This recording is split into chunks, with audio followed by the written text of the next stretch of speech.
Like All right, we're going live, ladies. Okay.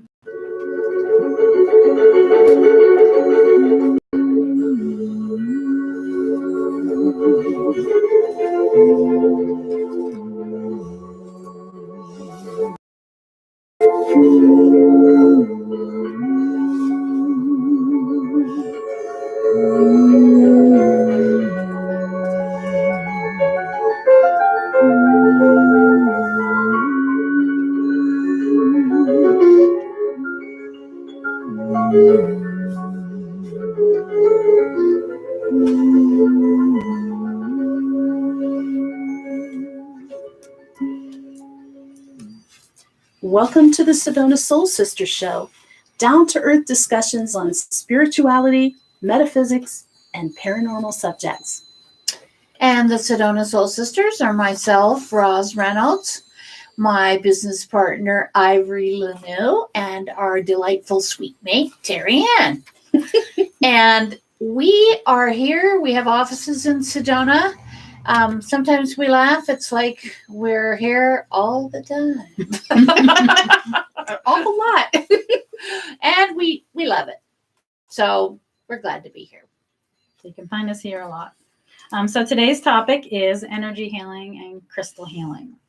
If you have questions or comments on today's topic, you can post them on the show in the chat room, and we'll answer them on the show. If you're catching the replay and you want to ask a question there, you can there too, and we'll get to you then. We sure will. And I just found out, like, I know Roz, I've known Roz a long time. Roz does crystal healing, and just before the show, I hear Terri-Ann does crystal healing. So I thought we might start with talking about, because we do a variety of healing here, and people are always calling in asking, do you do healing? Clearly you haven't been to the website. So we'll just kind of do a quick review of that. You want to start, Roz, with what you do? Well, I kind of think of what I do as clearing, healing, and balancing, because our body has the desire to heal itself. So I just kind of feel like I'm able to move energy. To me, this is kind of like physics. So we have an energy field around us. We have an energy grid that runs through our body. And I focus light energy that I'm bringing in through the top of my head, comes out through my hands.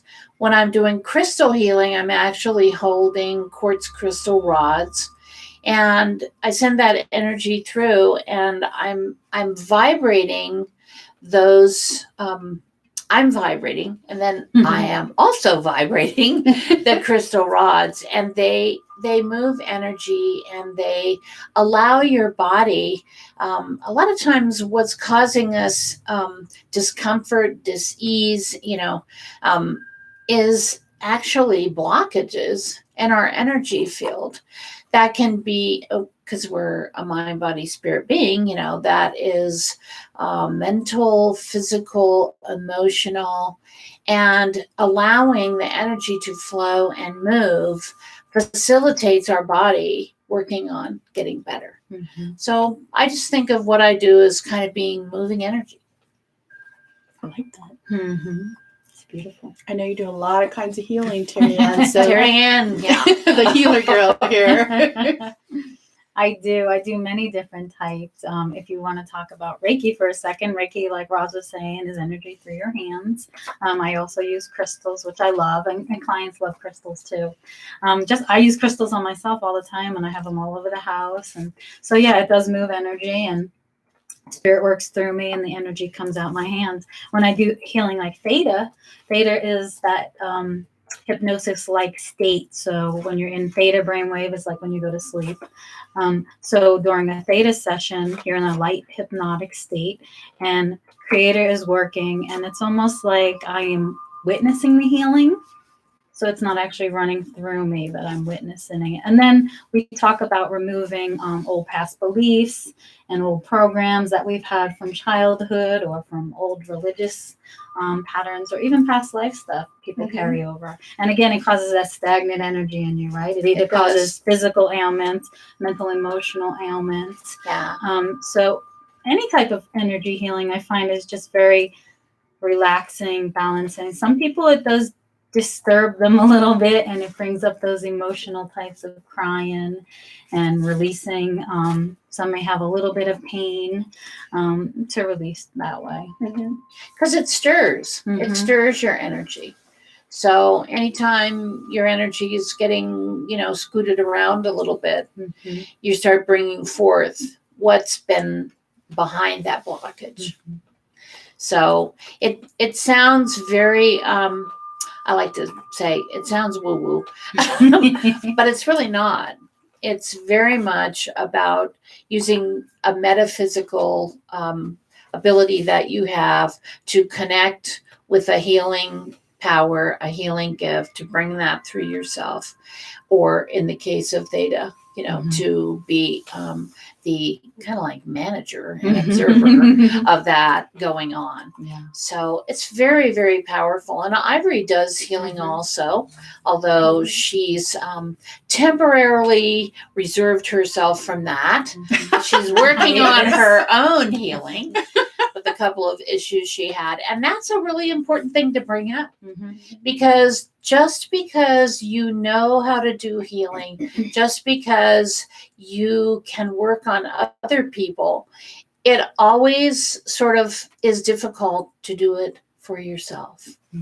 So that's the value of finding someone who can help you do this work. Absolutely. And it's really, speaking from somebody who has a lot of old sports injuries, now that I'm old and I say that, everybody looks at me like, you did sports? But the truth of the matter is that even old physical injuries that you sustained, when you were playing, surfing, playing soccer, whatever you were doing when you were young, helping that energy to move around those things is really important to allow your body to repair. So it's pretty powerful stuff. What I've done the longest is medical Qigong energy healing, which is an ancient Chinese form of energy healing. It's hands-on, and it uses the same meridian points as acupuncture, except no needles involved, you'd be glad to hear. Just very light touch. And it's very powerful. I mean, I am a Reiki master as well, but I really don't do that here in my practice. I just do the medical Qigong energy healing. It's for physical, mental, and emotional issues, and my background's in mental health. So the reason I was so drawn to that was the fact that it's really good for addictions, depression, anxiety, things of that sort, ADHD, ADD.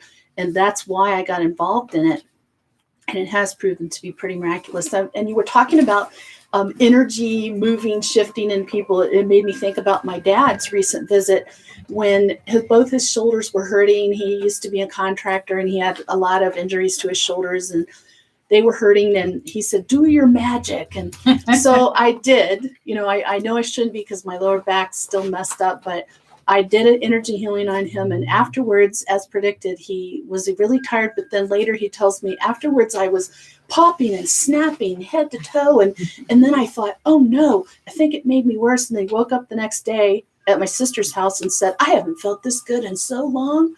You're a miracle worker again. No, it's shifting energy.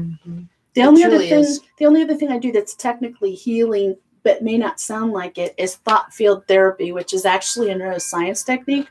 And it's just removing any emotional attachment to painful memories and experiences. So other than that, I honestly, if you look at it, I say this and I'll stand by it till my dying day. Everything we do here is healing. Yes, I agree. I fully agree with that. I think it's very important. And it's really important for those of you who are out there. One of the most important things is to have the desire to help people, the desire and the self-acceptance of your ability to do that. To me, those things are like crucial, because if you're doubting yourself and you're thinking, oh, I don't really know how to do that. Unlike the other two gifted ladies here, I have never had any training. I just sort of was literally just kind of like going along in life. And I realized at a very young age that I was able to put my hands either on people or over people and alleviate things they were experiencing. whether it was pain, whether it was a situation where they were suffering, from an illness or something. I didn't even connect that with healing, never said the word, never. I just thought, oh, I can do this. Right. And I like to point that out to people because so many of you out there have this gift. We all have psychic abilities. We all have intuitive abilities. Mhm. And we all have, if you have the desire to help people and to keep them from hurting, you're going to be able to do this. Don't you think kind of the next step above that is when people know they can do it, but they say, I don't feel comfortable taking money for this. Yeah. And I think that's a thing we also have to push through, because there's two things going on here. If you don't have the full confidence in yourself that you think you deserve to be paid for your time, your energy, your service, that's a problem. But also, so many people think if they don't pay for something, they don't give it value. That's true. So, That's very true. And I learned that lesson at a pretty young age. I mean, I had somebody who recognized abilities and gifts that I had in my 20s that I hadn't even connected those with anything to, necessarily think. I kind of would do trade, trade for things with people. And this woman went out of her way. She was actually a very gifted psychic, and she went out of her way to call me into her office and say, she floored me, frankly. She said, you have an amazing ability and you don't treasure it. You don't really value it because you don't realize because when you're born with it, what it it just is seems you have. it's Right. just something you've had. But I do agree with that. It's harder to come to the point where you realize what a gift that is. Mm-hmm. And understand what it is, especially for a child. Sophia is like you a lot of times, and she'll touch people. And you know how powerful touch is anyway. People love to be touched. There's They do. so much healing in touch. But she'll touch people, and people will say, I don't know what she's doing to me, but I feel something. And she doesn't. She's never been trained either. She just knows how it feels. I think the other thing that for those of you out there who are maybe a little skeptical of this type of energy work, what we have to realize is that from the beginning of time, we have always had these frequencies around us and these abilities to do a thing. We've been kind of cultured out of that. Mm-hmm. Like our mind has been sort of controlled, like, oh, well, no, that's not real. No, that doesn't really happen. Happens all the time. We don't even realize sometimes that we're doing it. Mm-hmm. And that we do have that ability to heal. Yeah. Very quickly, actually. It was really funny when my kids were all little. One of my children had very severe, from a young age, very severe migraines. Horrendous. And I remember when he was about 5 or 6, I would put my hand on his forehead and I would say, okay, do you feel my hand? And he'd say yes. I'd say, okay, let the pain go into my hand. Just let it go. Just relax and let it go into my hand. And in a few minutes, he'd go, okay, I feel better. So I think in your relationships, in your family, this is like, if you're not doing this on a regular basis, it's an amazing opportunity to utilize your gifts and help, like you helped your dad, like help our family members. For the longest time, for maybe 15 years, I only did it on family and friends and people who would be brought to me by family or friends. But that was wonderful practice. And I did get confidence through that, for sure. Yes. But I knew right away I loved it. Yes, see, you can tell. You get that feeling. I always tell people to try it. See how it feels. You're going to feel something. I promise you that you'll feel something. So if you are skeptical, I'd say go out and try a session. Even if you are a total skeptic, because I know most of my family is very conservative people, and several members of my family and extended family would call it my voodoo. of all things. But now, once either they or their spouse or somebody else experienced it and got results that Western medicine couldn't do, now they call it my magic. That's like, do your magic. So how will you know until you try? It's like trying Brussels sprouts for the first time, which, by the way, I love. Me too. One thing I was going to do was show my some of my rods. Now, part of the reason that this is very much, I don't separate like science and spirituality. To me, they're the same, because these are gifts that we receive. And we do know that there's physics. We know that there's energy and how it moves. So I always like to tell people when they ask, quartz actually has a piezoelectric field that was discovered in the late 1880s, I think, by the Curies. So, I mean, this is extremely a very powerful tool to utilize different shapes. Sometimes when I'm working with people, I will be guided to, in addition to using these to vibrate them and create that field, I will also be guided to have them place a crystal on their body or to hold it in their hand. And the thing that I kind of warn people when I start this work is like, okay, now I'm going to get really hot. You might get hot too, because it is a very powerful energetic exchange. I got so hot. I was just trying to think like what I had when you said, let's try this by phone. And I was at my house in Sedona and you were at home. And you said, get a crystal. And I had one. I put it right above my heart and I was holding it, laying down. And I know I was super run down. It was when I was getting hit by one physical thing after another.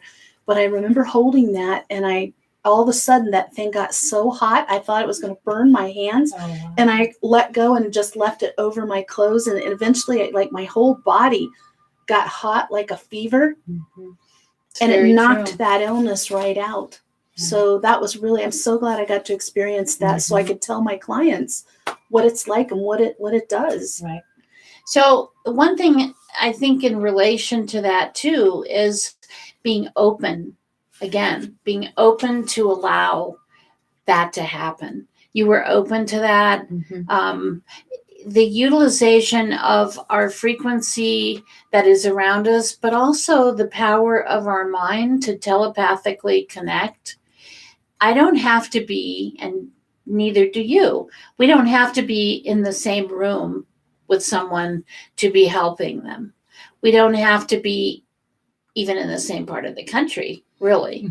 The distance work that you can do, it's maybe not as intense as, one-on-one when you're in the presence of, but it definitely is still there. So I like to kind of get people to open their mind to that, because again, back to our friends, our family, our clients, someone can be suffering in a different geographic location. That doesn't preclude you from sending that energy and putting them in a bubble of white light and seeing their entire physical presence, energetic field, everything be shifted into a healing modality. Some of the people who need it the most aren't capable of driving or traveling to go see a practitioner. So what a blessing this is. And I always say it's like the power of prayer, right? When somebody says, could you please pray for me? You believe that prayer is going to them. I do. You believe that you're sending this prayer and they're receiving it. It's the same thing when you're doing healing. And I think that's a really good point too, because one thing that I always do is I do say a prayer and affirmation before I start any work with anyone. And I ask to be allowed to do the work and to have the energy sent through me. So I think when again, that's about helping, and that's about our focus of surrounding people in a healing light of love. Yes. What are some of the illnesses or ailments that you two have been able to help people with through crystal healing? I think one of the, to me, one of the easiest things to actually shift the energy of is people who are dealing with pain from, if they have, I notice it kind of more with arthritic type things where you have some inflammation, which is basically what arthritis is in various parts of the body, addressing that inflammation. I mean, there's a lot they can do on their own, but just when an event is going on or they're experiencing something, sending that healing white light, directing that to those parts where the inflammation has really gotten itself to a state of extreme pain. I notice pretty good results with that. I notice a lot of people who are suffering with headaches, being able to have that energy shifted, concentrating on allowing that energy to kind of create almost like a fever type of an event when people are having a virus or a bacterial thing or something. I really feel like those are results that people experience pretty noticeably. And it's funny because you were talking about Sophia and her touch. I can remember just putting my hand on someone when I was a kid, and they would go, "Oh, I'm tingling." I didn't even know what that was. I was just like, what you were doing. Cool. Yeah, it's amazing. So it truly is. I mean, these are gifts that we have that we can be changing things for the better for so many people. I feel like I need to say this, that in 84, I was shown that one of the only forms of healing that would be available to us in the future is energy healing and these types of crystal healing, energy healing, things of that sort. That's all we'll have. And essential oils and herbal healing. That's it. So, trying this out now is a good idea. And who knows, you may just find out that you have talent for it. What if you experience it and you want to do it? That happens with a lot of my students, but I have to really minimize how much healing I'm doing right now. So they're like, can I learn this? Like you were asking me, I'm like, that's so intense. I don't think my back can handle it. But you don't know till you experience it, whether you try it, doing it for the first time or getting it. Getting it's a good thing to try. Yes. I think acknowledging too that, we have physical reactions and physical ailments that go on too. And I know, we will work on each other and do healing work. But again, I think it's really important to mention that, if you're experiencing something, seek out someone to help you, because it's pretty hard to make it happen for yourself. When your energy is down, you are not in a good position to do healing for yourself or anyone else. Right. That's the annoying. People are like, well, if you can heal others, why don't you do it? It doesn't work that way. Yeah, it's not how it works. I'd say some of the greatest healings I have is people with anxiety, a lot of that mental, emotional, where they're feeling that angst in their body and they hold that tension so tightly. And once they are in a session and they can feel it sort of start to release, they can breathe again. It's like, oh my God, what did you do? And it's like, you're just releasing that stagnant energy that's there, and they can breathe and they feel so much more at ease. So anxiety, insomnia, all of it. I'd say anything and everything. Do we have a question, Ed? Yeah, Christine asks. I'm glad she got in. Hi, Christine. Hi, Christine. We missed you. She asks, are there certain types of crystals I should have in my house to clear the energy or clean the energy? And then how many would you recommend? 4,200. I'm kidding. That just came to your head. Our different frequencies around us react differently to different crystals. But I do always make sure that I have some citrine. And I don't necessarily have it in the polished up, jewelry form. I have it, I actually wear it in a very rough little piece. And I do put that and amethyst and the clear quartz around my house to enhance the energy, to clear and to balance. And I use a lot of Orgonite, obviously, too. But I feel like those three crystals, citrine, quartz, and amethyst are in the same family. So if you can kind of have a few pieces like that around. I love with my quartz to have it touch copper. Like if you can get a little piece of quartz, wrap a copper wire around it, that really gives it a pop and helps it establish a field around it. And if you're sensitive to these things, Christine, you can probably hold them in your hand and feel which crystals will vibrate and resonate the best for you. I really like selenite. I have selenite. It is so nice, isn't it? It is. It's just very It has a very peaceful angelic energy about it. So I have that all over my bedroom in big pieces and then little pieces gridded in the corners. So I really like So if you ever needed, you could start a little shop out of your home selling selenite. My husband would think so. He's like, no more selenite. I think we're going to have Ed come on and talk about Orgonite sometime. I think we really need to do that and like have we have in our store here so many amazing pieces that Roz's partner Ed has made that are just the most powerful Orgonite we've ever experienced, which is why we're selling it here. But we'll have Ed come on and talk about that since there's questions about it. Yeah. Anything else you want to say about crystal healing? I'm just an experiencer, one of those, but I really liked it. I know you've helped me with many headaches, and even though sometimes it didn't knock it out, it knocked it down. We just didn't probably have enough time, but it knocked it down because I get migraines. Yeah, migraines are so I find them difficult to work with because everything starts to tighten and goes into this, you all of your senses go into this kind of like hyperfunction.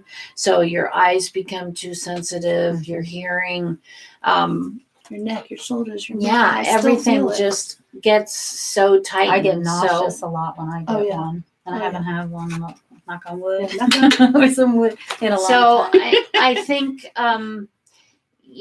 especially, and since Christine is listening, if you have an interest in getting some of these double turbinated quartz rods, I find whether they're teeny or whether they're a little bit bigger like these, I find these to be very powerful too, to give off a field. Obviously, I've got a lot of those plunked around my house, but I feel like dealing with something as touchy as a migraine, you really have to get yourself into an extremely high frequency, because the one thing that's going on is everything up in your head, like your blood vessels and everything, just crunch. They just tighten way down. It's like a huge resistance. Your whole body goes into a resistance against that pain, and it's so debilitating. I describe it like your head is like in a vice, right? Yes. There's so much pain coming in. Literally, and then you're like nauseous and your eyes, you can't open them. And if anybody speaks, it's like it's tightening and tightening. It's good stuff, right? So I think the one thing you mentioned too earlier was when we were working that time, I think when you have a few extra crystals around, you can always place one in each hand. If I start to feel like I'm not feeling well, a lot of times I'll do that. Like I'll just do some breath work, deep breathing, get everything relaxed doing that, and then hold the crystal rods and start to move the energy kind of in a circle within my field, my auric field, to help loosen things up a little bit. So clockwise in a circle? I do clockwise. Okay.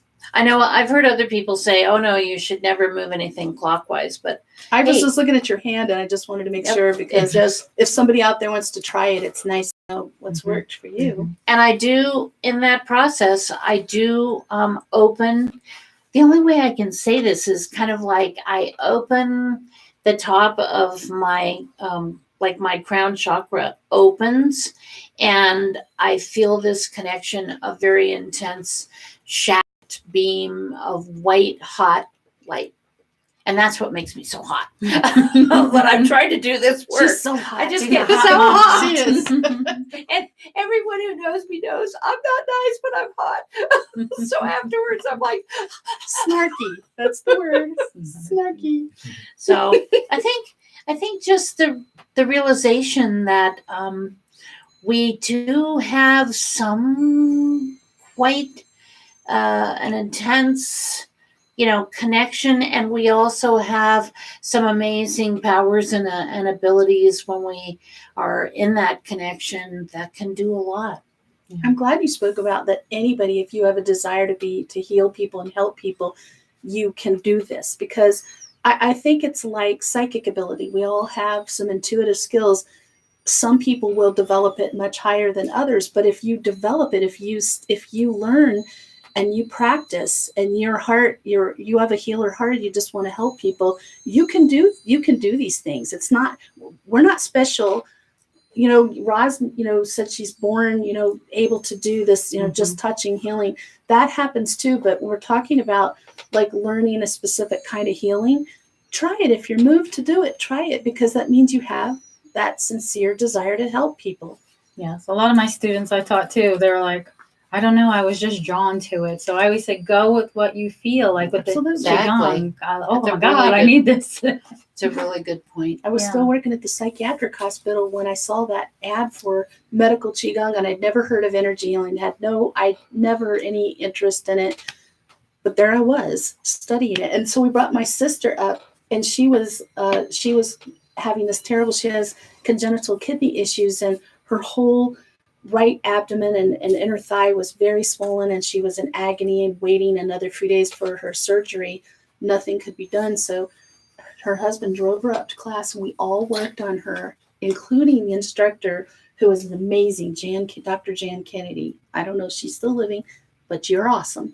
And so all of us, about 25 of us, worked on her. And at the end of that class, all the swelling was gone. She had her first good night's sleep. It didn't come back. And her surgeon is like, what did you do? And she told him, and he was like, well, it can't be that. Of course not.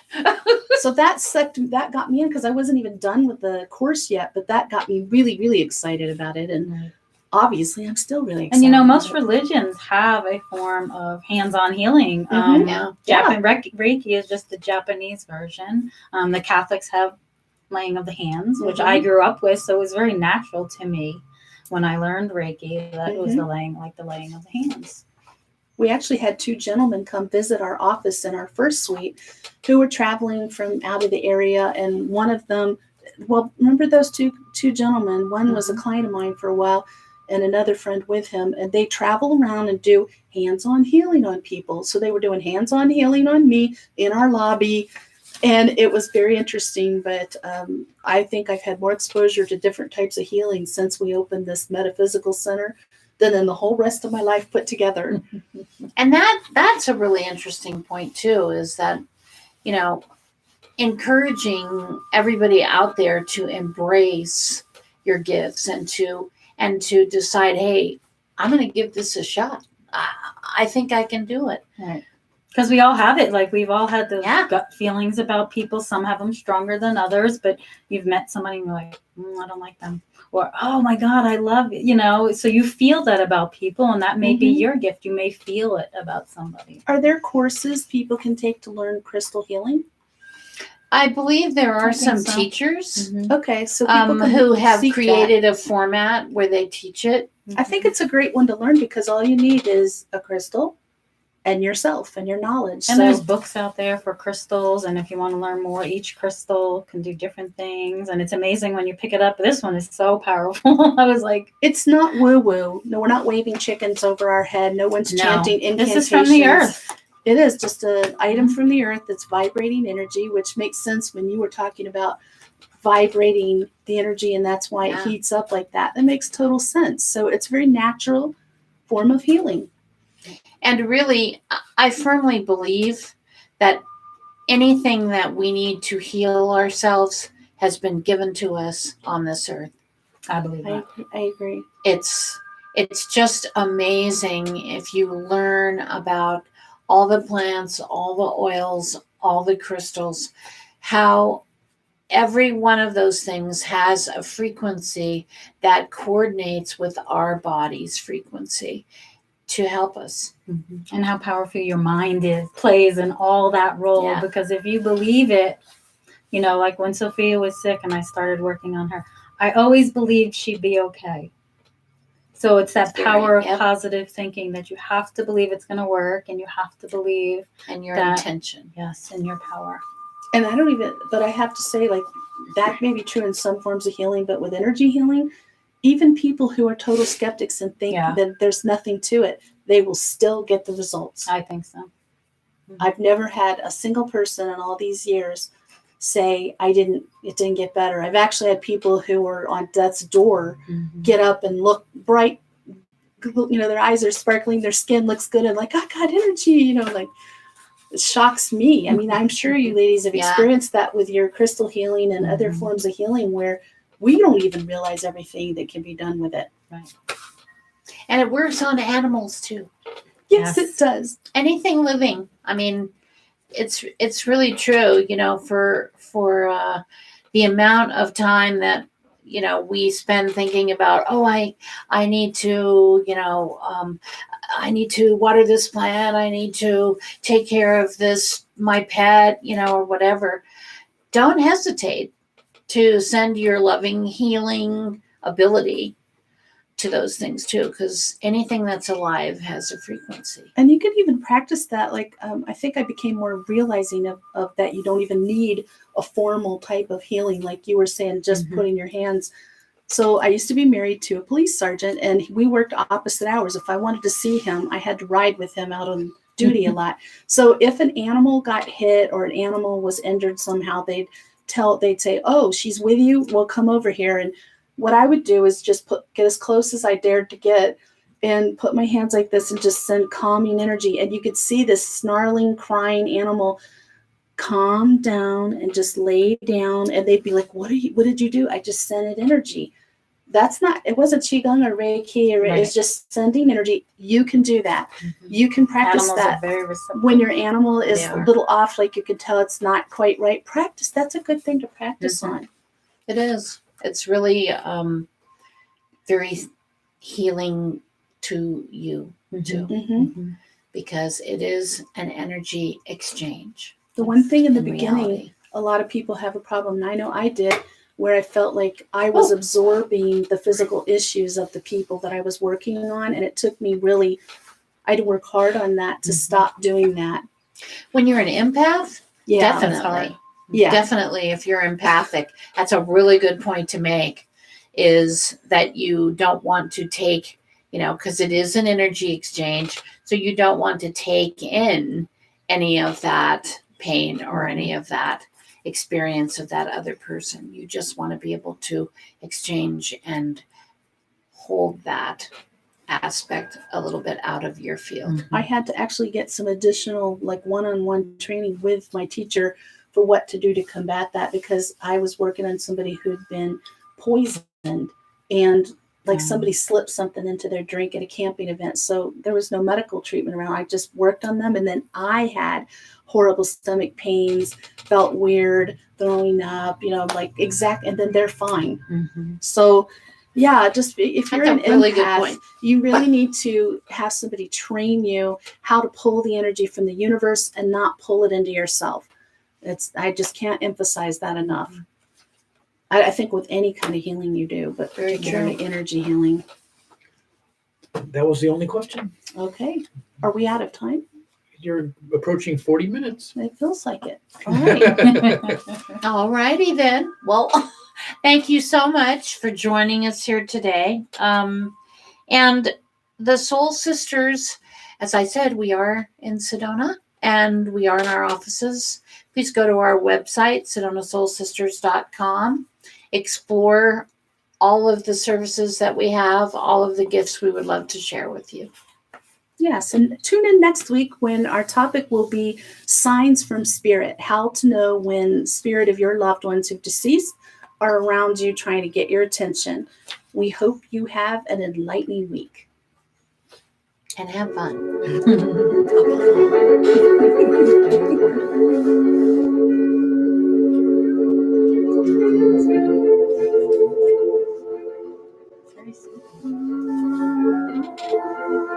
It's walking a fine line to not make it sound like ghostly.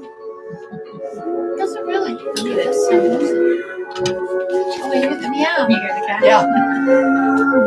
At least you're waiting for me. Yes. I wonder. That's cute. I gotta take this on these. My apologies. Well, make sure when you told me, he sent a picture of both of them as me as a vampire.